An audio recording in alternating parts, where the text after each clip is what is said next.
ফাতেমার নামের বিচার। বিশ্বনবী বললেন, ও হাসান, আমার মেয়ে ফাতেমার আবার কি বিচার, কি অপরাধ আমার ফাতেমার? আর আগে একটা বিচার করে দেন বিচার। আপনি তো আহকামুল হাকিমিন, সব চাইতে বড় বিচারকের সব চাইতে বড় নবী, ইনসাফ ওয়ালা নবী। আপনার কাছে বিচার দিয়ে কেউ কোনোদিন বিচারে ঠকে নাই, ঠিক কি না? আপনি একটা বিচার করেন। বিশ্বনবী বললেন, কিসের বিচার?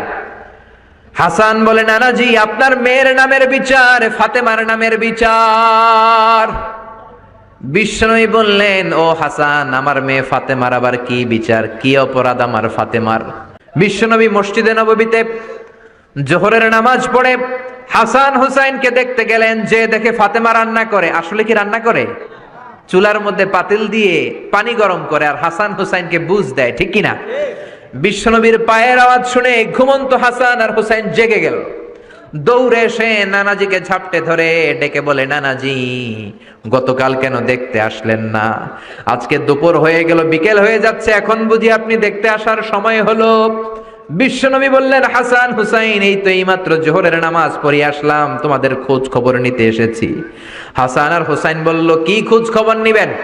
খোঁজ খবর নেওয়ার আগে একটা বিচার করে দেন বিচার। আপনি তো আহকামুল হাকিমিন, সব চাইতে বড় বিচারকের সব চাইতে বড় নবী, ইনসাফ ওয়ালা নবী। আপনার কাছে বিচার দিয়ে কেউ কোনোদিন বিচারে ঠকে নাই, ঠিক কি না? আপনি একটা বিচার করেন। বিশ্বনবী বললেন, কিসের বিচার? হাসান বলে, নানাজি আপনার মেয়ের নামের বিচার, ফাতেমার নামের বিচার। বিশ্বনবী বললেন, ও হাসান, আমার মেয়ে ফাতেমার আবার কি বিচার, কি অপরাধ আমার ফাতেমার?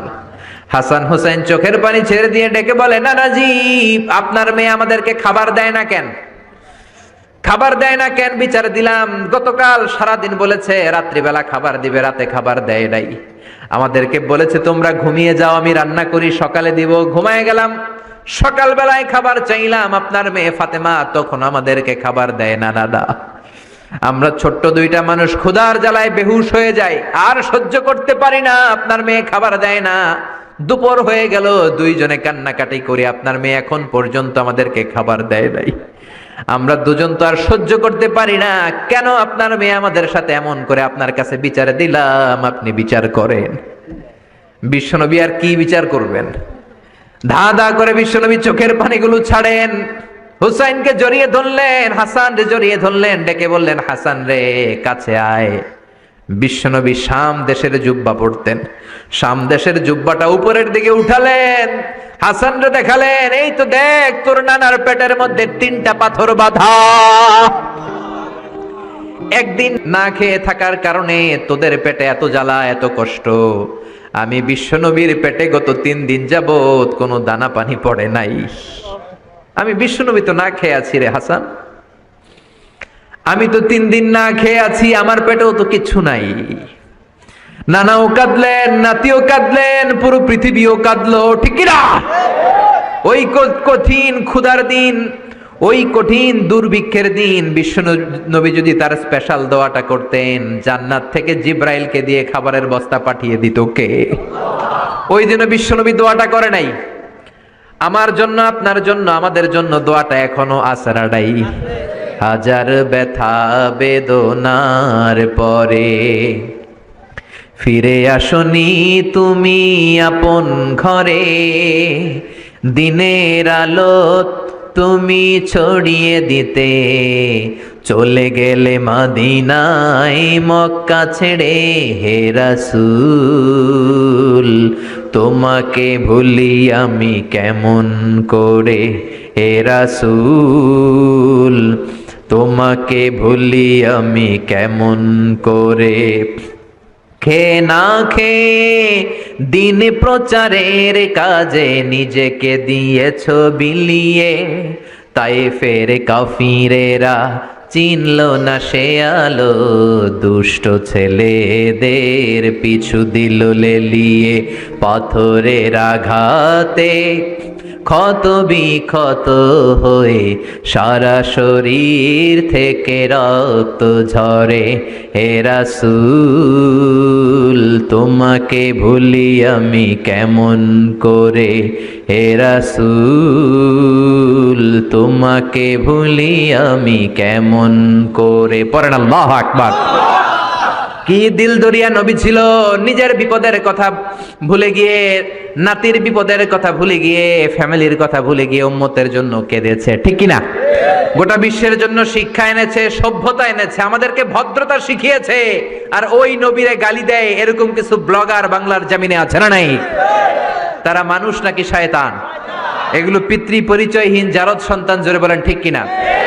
দুই জায়গায় কেউ যদি আমাদেরকে ইনসাল্ট করে আমরা সহ্য করতে পারি না। এক হচ্ছে কোরআন, কোরআনকে নিয়ে গালি দিলে আমাদের কলিজায় আগুন আছে না নাই? বিশ্বনবীরে গালি দিলে কলিজায় আগুন ধরে যায়, যদি না ধরে যায় তুমি মুমিন নও, তুমি মুনাফিক। চিল্লা এখন ঠিক কিনা? বিশ্বনবীরে গালি দিলে কলিজায় আগুন লাগে, কলিজায় আগুন লাগে মুসলমান। কার কার লাগে? দু হাত উঁচু করে আল্লাহর দেখা। লিল্লাহে তাকবীর, লিল্লাহে তাকবীর, লিল্লাহে তাকবীর। আল্লাহ আমাদের হাতগুলোকে কবুল করে নাকি আমরা পড়ি আমিন। আর জোরে পড়েন আমিন। এজন্য বিশ্বনবীর সুন্নাহ আমাদের আসল সম্বল। বিশ্বনবী যে শিক্ষা আমাদের কাছে রেখে গিয়েছেন সেটাই সম্বল, ঠিক কিনা? বিশ্বনবীর আগের গুনাহ মাফ, পরের গুনাহ মাফ, তারপরেও তিনি আল্লাহর কাছে যখন দোয়া করতেন ছোট্ট বাচ্চার মতো হাউ মাউ করে কেঁদে দোয়া করতেন। আমরা করি? আমাদের কান্না সেই না? এত পাষাণ আমাদের হৃদয়, এত আধুনিকতার মধ্য দিয়ে আমরা সময় কাটাচ্ছি। সোশ্যাল মিডিয়ার ভেতরে আমাদের এত সময় দেয়া হয়। এই সোশ্যাল মিডিয়া আমাদেরকে ঘুমাতে দেয় না, আমাদেরকে স্বাভাবিকভাবে চলতে দেয় না, আমাদের অন্তরটাকে নরম হতে দেয় না, ঠিক কি না? আমাদের কান্না আসে না, আমাদের হৃদয় পাষাণ হয়ে গেছে, আমাদের হৃদয় নরম হয় না। অন্যের দুঃখে আমরা দুঃখ পাই না, অন্যের দুঃখে যারা দুঃখ পায় না তারা মানুষ হতে পারে না, ঠিক কিনা? ছাগলের পেট থেকে বেরোলে ওইটারে আমরা বলি ছাগল, গরুর পেট থেকে বেরোলে আমরা ডাকি গরু, মুরগির পেট থেকে বেরোলেই সেটা মুরগি হয়ে যায়। কিন্তু মানুষের পেট থেকে বেরোলে সেটা মানুষ হয় না, ওইটারে মানুষ বানাতে হয়, ঠিক কিনা? এই দুনিয়া এখন তো আর সেই দুনিয়া নাই, মানুষ নামের মানুষ আছে দুনিয়া বোঝাই, সেই মানুষের ভিড়ে আমার আসল মানুষ নাই, ঠিক কিনা? আসল মানুষের বড় অভাব। অন্যের দুঃখে কাঁদবে, অন্যের জ্বালা নিজের অন্তরেও জ্বালার সৃষ্টি করবে, সেই মানুষ আর নাই, ঠিক কিনা? বিশ্বনবীর আগের গুনাহ নাই, পরের গুনাহ নাই, তারপরেও মুনাজাতে হাউমাউ করে কাঁদতেন। তিনি দোয়ায় বলতেন, আল্লাহ ইন্নী আব্দু কবনু আব্দি কবনু আমাতিক নাসিয়াতি বিয়াদিক। ও আল্লাহ আমি আপনার গোলাম, গোলামের ঘরের গোলাম, বান্দির ঘরের গোলাম। আল্লাহ আমি আপনার গোলাম, গোলামের ঘরের গোলাম, মানে আমার বাপ আব্দুল্লাহ আপনার গোলাম, আমরা গোলাম বংশের। সুবহানাল্লাহ। গোটা বিশ্বের শ্রেষ্ঠ মানুষটা নিজের গোলাম বলতে দ্বিধাবোধ করতো না, বলতো আমি আপনার গোলাম, গোলামের ঘরের গোলাম, বান্দির ঘরের গোলাম, নাসিয়াতি বিয়াদিক। আমার মাথার চুলের ঝুঁটি আপনার হাতের মুঠোয়, আমার চুলের ঝুঁটি আপনার হাতের মুঠোয়, গোলামের মতো যেখানেই টানবেন আমি ওখানেই যাব। আল্লাহু আকবার। এই ছিল বিশ্বনবীর বিনয়। নিজেকে গোলাম বলতে স্বাচ্ছন্দ্য বোধ করতেন, কোনোদিন জীবনে অহংকার করেন নাই। কোনোদিন বিশ্বনবী কারোর সাথে মুসাফা করতে যে নিজে আগে হাত টানেন নাই, যতক্ষণ না ওই লোকটা তার হাত টেনে নিয়েছে। সুবহানাল্লাহ। আর বিশ্বনবীর হাত ছিল আলিয়ানু মিনাদ দিবাজ, রেশমের কাপড়ের চেয়েও নরম। সিল্ক চিনেন? সিল্ক, সিল্কের কাপড়ের চেয়ে বিশ্বনবীর হাত ছিল নরম। এই নরম হাত মুসাফার মধ্যে যে একবার পাইতো কেউ ছাড়তে চাইতো না, ধরেই রাখতো। আর বিশ্বনবী নরম হৃদয়ের নবী, কেউ যদি না ছাড়ে বিশ্বনবীও ছাড়তেন না। সুবহানাল্লাহ। ওই নবী মুনাজাতে কাঁদতেন। এজন্য ভাইরা এই কথা বললেন না আল্লাহ আমার দোয়া শোনে না, আপনি দোয়ার মতো দোয়া করেন নাই, এজন্য শোনে নাই, ঠিক কি না? দোয়া কবুল হওয়ার রহস্য হচ্ছে চোখের পানি। বিশ্বনবী বললেন দুইটা চোখের পানি আল্লাহর কাছে সব চাইতে সেরা। এক হলো জিহাদের ময়দানে রক্তের ফোঁটা, দ্বিতীয় হলো আল্লাহর ভয়ে মোনাজাতের মধ্যে চোখ থেকে বেয়ে বেয়ে পড়া পানির ফোঁটা। আবার বিশ্বনবী বললেন অনুশোচনার চোখের পানি চোখ দিয়ে নাকের ডগা বেয়ে বেয়ে জমিনে পড়ার আগে ওই দোয়াটা কবুল করে নেয় কে? এজন্য চাওয়ার সময় নিজেরে ছোট করেন, বলবেন আল্লাহ আমি আপনার গোলাম, গোলামের ঘরের গোলাম, বান্দির ঘরের গোলাম, আমার চাইতে ক্ষুদ্র ছোট কেউ নাই, এমন কোন গুনাহ নাই আমি করি নাই, তুমি ছাড়া আমারে পার করার কেউ নাই, ঠিক কিনা? এরকম দোয়ার মধ্যে নিজেরে ছোট করে দেন, আপনার দোয়া কবুল করবে কে? এজন্য সব সময় চাইবে একজনের কাছে, তিনি কে? একদল আছে বা এক শ্রেণীর লোক আছে, রোগে যখন পড়ে তখন আল্লাহরে ডাকে, রোগ ভালো হয়ে যায় আল্লাহরে ভুলে যায়, আছে না নাই? নির্বাচনের আগে আল্লাহরে ডাকে, নির্বাচন শেষ আল্লাহরে ভুলে যায়, আছে না নাই? সমস্যায় পড়েছে আল্লাহরে ডাকে, সমস্যা নাই আল্লাহরে ভুলে যায়, আছে না নাই? এমন করা যাবে না, সব সময় ডাকবেন। তবে রব্বুল আলামিন বলেন স্পেশাল কিছু সময় আছে, ওই সময় দোয়া করলে দোয়া কবুল করে নেয় কে? তাহাজ্জুদের সময় দোয়া করবেন। ওয়া মিনাল লাইলি ফাতাহাজ্জাদ বিহি নাফিলাতান লাকা আসা আন ইয়াবআসাকা রাব্বুকা মাকামাম মাহমুদা। তাহাজ্জুদের নামাজ পড়লে আপনার মর্যাদা বাড়ায় দিবে কে? আল্লাহ। এখন হুজুর আমরা তো ফজরই পড়ি না, তাহাজ্জুদ কখন পড়মু? তাহাজ্জুদ তো তাদের যারা ফজর পড়ে, ঠিক কি না? ফজরই তো পড়ে না, তাহাজ্জুদ কখন? ফজরের সময় মসজিদের বেহাল দশা। ফজরের সময় যত মসজিদে নামাজ পড়লাম খালি মুরব্বি চাচাদেরকে পাওয়া যায়, ইয়াং ছেলেরা নাই। ফজরের নামাজ মুরব্বিদের জন্য নয়, ফজরের নামাজ তোমাদের মতো ইয়াংস্টার যারা আছো তাদের জন্য, ঠিক কি না? ওয়াদা করো সূর্যপুরের মসজিদ গুলাতে যুবকরা যে ফজরের নামাজে মসজিদ ভরে দিবা, রাজি আছো? রাজি আছো যুবকেরা? এই যৌবন বয়সের ইবাদত আল্লাহর কাছে সবচাইতে প্রিয়, খেয়াল করে বোঝার চেষ্টা করো। যুবক বয়সে যদি গভর্নমেন্ট সার্ভিস করো, বার্ধক্যে উপনীত হলে পেনশন আছে না নাই? অনুরূপ ভাবে যুবক বয়সে যদি ইবাদত করো, বার্ধক্য অবস্থায় ইবাদত করতে না পারলেও পেনশনের হিসাবে তোমার আমলনামায় সওয়াব দিয়ে দিবে কে? এজন্য যুবক বয়সের ইবাদত আল্লাহর কাছে প্রিয়। মসজিদ তখন ধরে যখন আর কাজ করার সুযোগ নাই, মসজিদে তখন যায় যখন কেউ চাকরিতে নেয় না, মসজিদে তখন যায় যখন ঘরের কেউ তার সাথে কথা বলতে চায় না, মানে বয়স হয়ে গেছে 70, তখন দাড়ি রাখে, যখন শেভ করতে গেলে হয় গাল কাটবে নয় ব্লেড ভাঙবে, ঠিক না? এজন্য যুবক বয়সে মসজিদে যাও, এখন তোমাদের রক্ত গরম, যা চাও তোমরা তাই করতে পারো। যেই মুরব্বী বাবাদের দাড়িগুলো পাকা হয়ে গিয়েছে তারাও তোমাদের মতো ওই বয়সটা পার করে এসেছে, ঠিক কি না?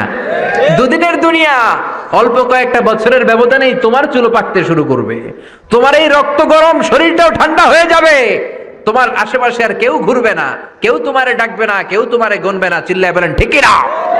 এজন্য কিয়ামতের দিন বিশ্বনবী বলেন বনি আদম 5টা প্রশ্নের উত্তর না দিয়ে কেউ পা নাড়াতে পারবে না। এর মধ্যে একটা প্রশ্ন হলো যৌবন বয়সটা তুমি কেমন কাজে লাগিয়েছো? যৌবন বয়সে কি ইসলামের পক্ষে স্লোগান দিয়েছো নাকি রাম আর বামপন্থীদের দলে গিয়েছো, ঠিক কি না? যৌবন বয়সে কি তাফসির মাহফিলে গিয়েছো নাকি মমতাজের গানের কনসার্টে গিয়েছো? যৌবন অবস্থায় তুমি কি কোরআনের অর্থ পড়েছো, ইসলামী সাহিত্য পড়েছো নাকি চটি বই পড়েছো, ঠিক কি না? পাই টু পাই কিয়ামতের দিন জিজ্ঞেস করবে কে? আল্লাহ। চিল্লায় বলেন কে? আল্লাহ। এজন্য তাহাজ্জুদের অভ্যাস করেন। যারা তাহাজ্জুদ পড়ে তাদের চেহারায় একটা আলাদা গ্লেস আছে, লোকটা কালো হলেও যদি কালো রঙের লোক হয় একটা গ্লেস আছে। আমার অনেক কালো বন্ধু আছে, আমি মিশরে পড়েছি, students of more than 100 nationalities, we used to study, stay and dwell in the same place. 100টারও বেশি দেশের ছাত্র থাকতাম। আমার অনেক আফ্রিকান বন্ধু ছিল, কুচকুচে কালো, তেল তেলে, কিন্তু কালো হলেও চেহারা একটা সৌন্দর্য আছে না নাই? এজন্য কালো মানুষও যদি তাহাজ্জুদ পড়ে চেহারায় নূর বাড়িয়ে দিবে কে? 2 নম্বরে হলো আযান আর ইকামতের মাঝখানে যদি দোয়া করে ওই দোয়া কবুল করে কে? এটা অনেকে জানে না। আযান দিয়েছে, মসজিদে গিয়েছে, সুন্নত নামাজ পড়ে বসে আছে, কখন ইকামত হবে, আরো 5 মিনিট বাকি, মাথা চুলকায়, আছে না নাই? মোবাইল টেপাটেপি করে, ফেসবুকিং করে, ঘড়ির দিকে তাকায় আছে, ঘড়ির কাঁটাও ঘুরে, ওর মাথাও ঘুরে, আছে না নাই? তো বসে থাকবা কেন তুমি? 5 মিনিট সময় আছে, চাইতে হবে কার কাছে? বাজারে যাওয়ার সময় যেমনি আপনি লিস্ট করে নিয়ে যান, এটা লাগবে ওটা লাগবে, মসজিদে যাওয়ার সময় মোবাইলের টুকি নিয়ে যান, কাগজের টুকি নিয়ে যান। আল্লাহ আমার সুন্দরী বউ লাগবে, বউ দাও, দিবে কে? এই বেটা দিবে কে? নেককার বিবি লাগবে, দিবে কে? গোল্ডেন এ প্লাস পেতে চাই, দিবে কে? উমরা করতে চাই, পাসপোর্টে ভিসা লাগে না, ভিসা করে দিবে কে? দুরারোগ্য ব্যাধি, অনেক ওষুধ খেলাম, অনেক দেশে গেলাম, কোন ডাক্তার ভালো করতে পারে না, কিন্তু ডাক্তারেরও বড় ডাক্তার আছে না নাই? কেউ যেটা পারে না, পারে কে? আযান ইকামতের মাঝখানে দোয়া আল্লাহ ফেরায় না। হাদিসে এসেছে দুআ লা ইরাদ্দু বাইনাল আযানি ওয়াল ইকামা, আযান এবং ইকামতের মাঝখানের সময়টাতে দোয়া করবেন। তারপরে বিশ্বনবী বললেন দুবুরাস সালাওয়াতিল মাকতুবা, ফরজ নামাজের পরে দোয়া করলে কবুল করে কে? আল্লাহ। আমাদের দেশে আসসালামু আলাইকুম রাহমাতুল্লাহ, আসসালামু আলাইকুম, আমিন ইয়া আরহামার রাহিমিন আছে না নাই? এই দোয়া বিশ্বনবী এইভাবে দোয়া করতেন না। বিশ্বনবী সালাম ফেরানোর পরে পড়তেন আল্লাহু আকবার। কি পড়তেন? নামাজ শুরু আল্লাহু আকবার দিয়ে, শেষও আল্লাহু আকবার দিয়ে। তারপরে সাহাবীদের দিকে ফিরে বসতেন। আমাদের দেশে শুধু ফজরের নামাজ আর আসরের নামাজ, এই দুই ওয়াক্তে ইমাম সাহেব ফিরে বসে, ঠিক কিনা? কিন্তু সুন্নাহ হচ্ছে 5 ওয়াক্ত নামাজেই ইমাম সাহেব মুসল্লিদের দিকে ফিরে বসবে। এরপরে বিশ্বনবী পড়তেন 3 বার আস্তাগফিরুল্লাহ আস্তাগফিরুল্লাহ আস্তাগফিরুল্লাহ। তারপরে বিশ্বনবী পড়তেন আল্লাহুম্মা আনতাস সালাম ওয়া মিনকাস সালাম, এই দোয়াটা।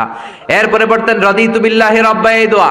এরপরে পড়তেন আল্লাহুম্মা লা মানিআ লিমা আ'তাইতা ওয়া লা মু'তিয়া লিমা মানা'তা ওয়া লা ইয়ানফা'ু যাল জাদ্দি মিনকাল জাদ।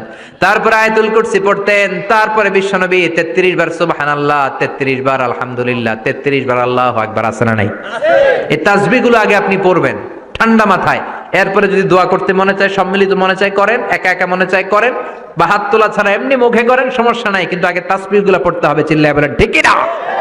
এই তাসবিহর সুন্নাত নাই। মানুষগুলো এত অস্থির, সালামের পরে কখন বেরোবে, কখন বেরোবে, মনে হয় পাবলিক টয়লেটে ঢুকছে, ঠিক কি না? পাবলিক টয়লেট হচ্ছে এমন জায়গা যে পাবলিক টয়লেটের ভিতরে আছে ও বের হওয়ার জন্য ছটফট করে, আর যে বাইরে সিরিয়াল ধরে আছে ও ঢোকার জন্য ছটফট করে, ঠিক কি না? মনে হয় পাবলিক টয়লেটে এসেছে, মসজিদে ঢুকেছো, আল্লাহুম্মা বলে তুমি ঢুকে গেলা আল্লাহর নাম নিয়ে। যখন মসজিদে ঢুকে গেলা, তোমার মাথার উপরে রহমত ঢালছে কে? মসজিদ হচ্ছে রহমতের জায়গা। সালাম ফেরানোর পরে তাসবিহ পড়েন, তারপরে আপনি দোয়া করেন। এজন্য সালাম ফেরানোর পরে দোয়া কবুল করে কে? আল্লাহ।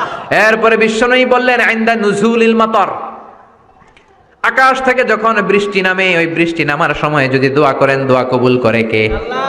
আর দোয়া লা ইরাদ্দু তাহতাল মাতার, তুফান ওই বৃষ্টি না, ভ্যাপসা একটা গরম, এই গরমটাকে দূরে সরিয়ে দেওয়ার জন্য একটা ঝিরিঝিরি ঝিরিঝিরি বৃষ্টি পড়ে। ওই বৃষ্টির নিচে দাঁড়িয়ে বৃষ্টির পানি নিয়ে দোয়া করলে কবুল করে কে? আল্লাহ। জানেই না মানুষ, ঠিক কি না? বরং বৃষ্টি আসলে গান গাওয়া শুরু করে দেয়। এই বৃষ্টি ভেজা রাতে তুমি চলে যেও না, আছে না নাই?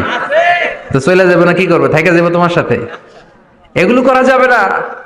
বৃষ্টি রহমতের বৃষ্টি, তুমি বৃষ্টি হাতে নিয়ে দোয়া করো।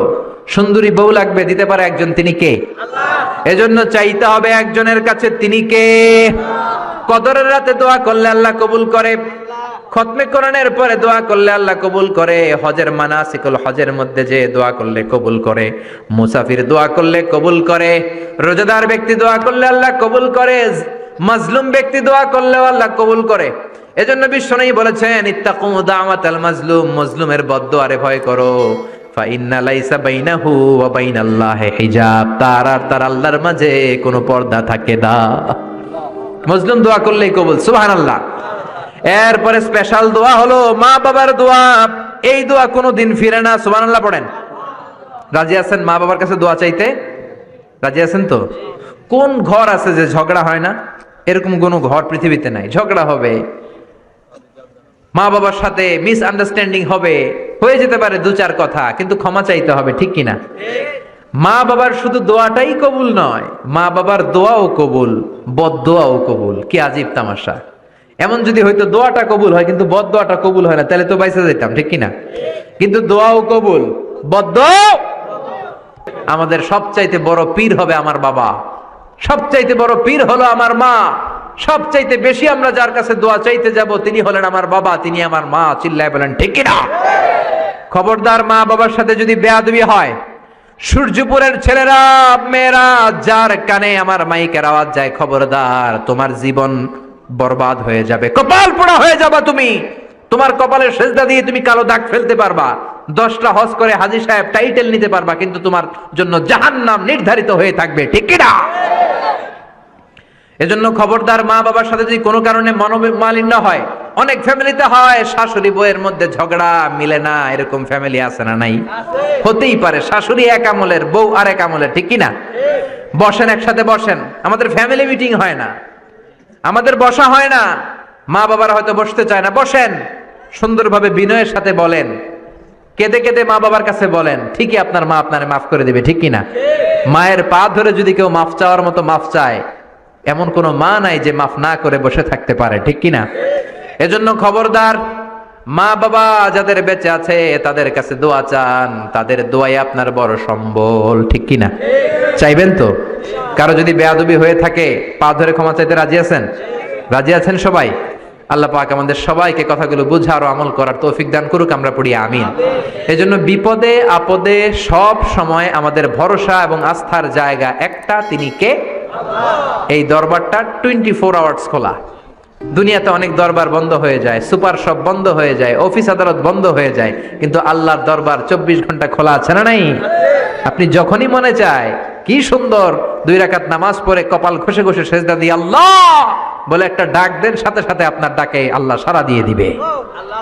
এজন্য আল্লাহর কাছে চাইতে রাজি আছেন তো? সব সময় আমরা একজনের কাছে চাইবো, চিৎকার করে বলেন, তিনি কে?